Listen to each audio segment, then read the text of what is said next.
sure. But have you also seen Sold?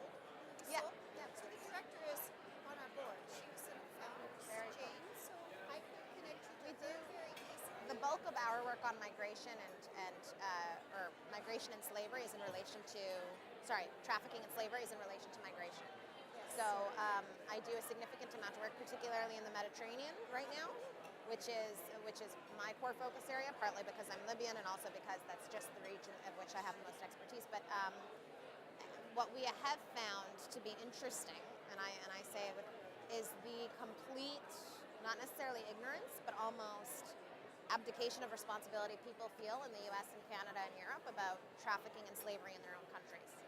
Like there's definitely a sense of it doesn't happen here. I've never heard of this. I'm guilty of that. It's- After traveling with this group to Vietnam and India, we spend a fair amount of time on this. Yeah. And I came back and went to the Stolen at luncheon, and they were saying 500 kids a night in Seattle. I went, Yeah. I specialize in sexual assault as a therapist for Yeah. years, so I feel fairly knowledgeable. But We've so getting through that barrier. It's been the hardest one. We've had a situation where, I don't know if you've heard of Amanda Nguyen. She was just recently awarded $1 million by Facebook for her organization Rise, and it works on. She created a Bill of Rights for survivors of sexual assault, and got it passed in 13 states. Yeah, she's a boss. Oh, I She's need a boss. to look into her. Yeah, the organization is called Rise. I can connect you to. Card with you, and I'll I email do. and ask you. I do. Sorry. But part of her work right now is we're working with her and with Harvard University to pass a resolution at the UN calling, and we're passing it under the guise of a health bill, a public health bill. It is a public health. Right. Well, it's also a security issue. Yeah. But security is a gate we can't get through ever when it comes to women and slavery and trafficking. People tend to close their ears and say there's a lot more important things. We have nuclear warfare on the horizon. So public health tends to be the way that everything from landmines to smoking to literally anything is passed on an international level. And so one of the main areas within that bill is slavery and trafficking, not necessarily focused on children alone, It's all but connected. it is. The child trafficking often lends to the adult. Yeah, it is. And there was a recent event actually in Panama on religious peace builders against trafficking.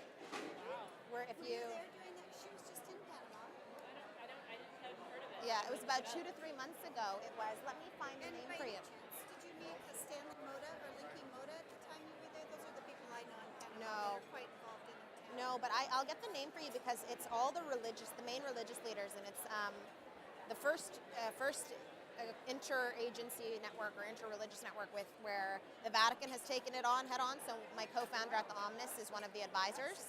The Queen of England just came out saying that she is involved in the fight against human trafficking. Yeah. Is that right? Yeah, she So never it's makes a political statement. Arugoto International, and it's GNRC, so Global Network of Religions for Children. Can I send that to myself And from your May. yeah, phone? and yeah, it was in May. They did the.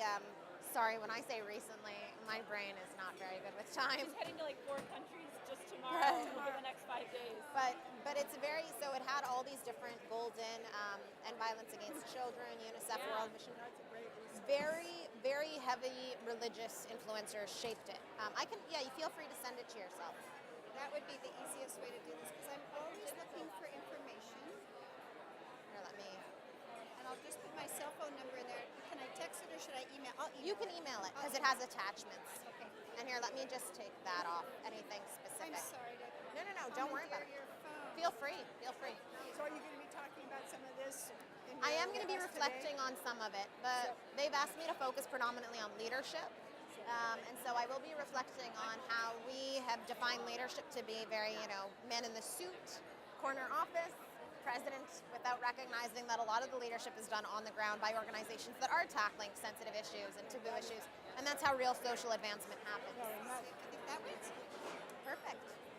So we're doing a town hall coming up that sounds like what you were just sharing with Susan, power and privilege. Yeah.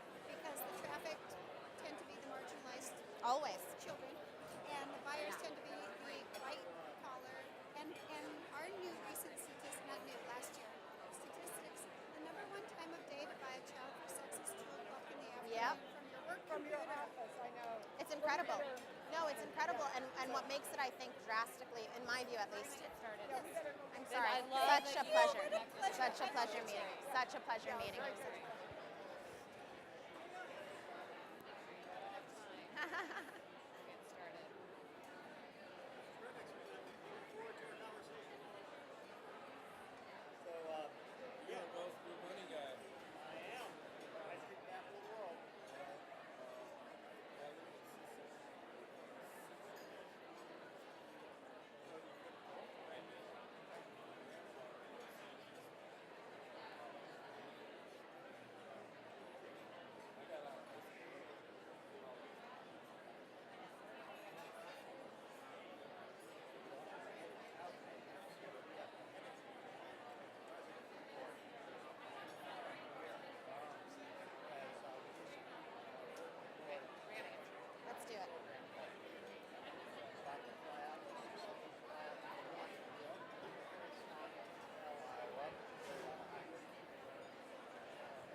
Good afternoon, everyone.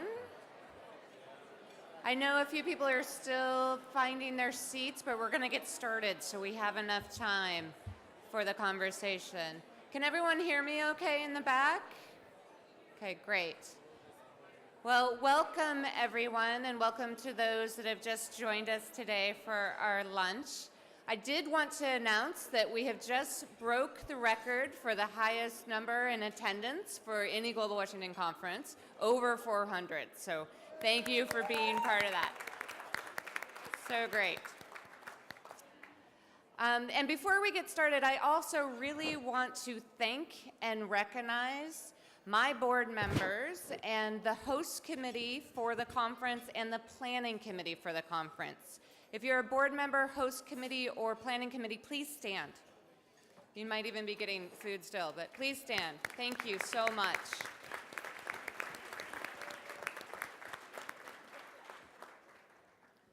Thank you all. And if you came to our conference last year, you might have seen our roaming cameras that we had.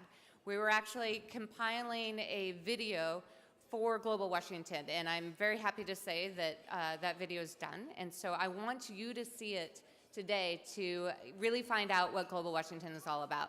So please take a moment and turn your eyes to the screens. Thanks. Unless you scare.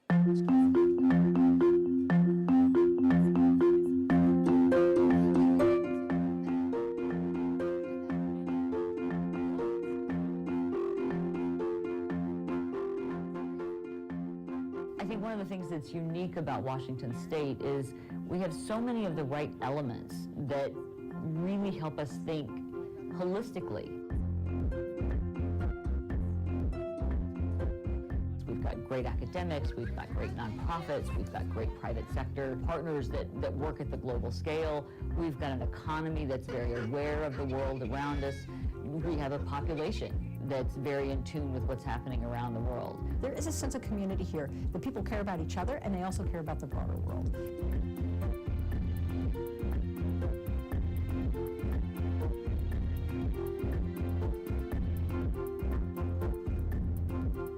And so Global Washington gives us a great place to learn what others are doing, to make new connections, and to really work together to find a common voice for what we can accomplish from Washington State.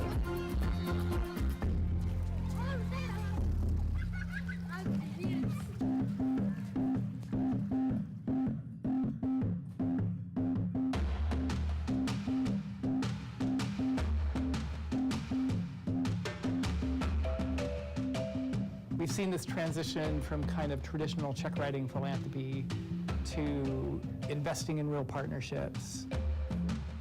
And I think a strong role for Global Washington is to help drive that collaboration, make introductions among groups who care about the similar issues, give us an opportunity to potentially collaborate more so we can do more together than we can do on our own. They enable this environment that creates a rising tide that lifts all boats. We all learn from each other.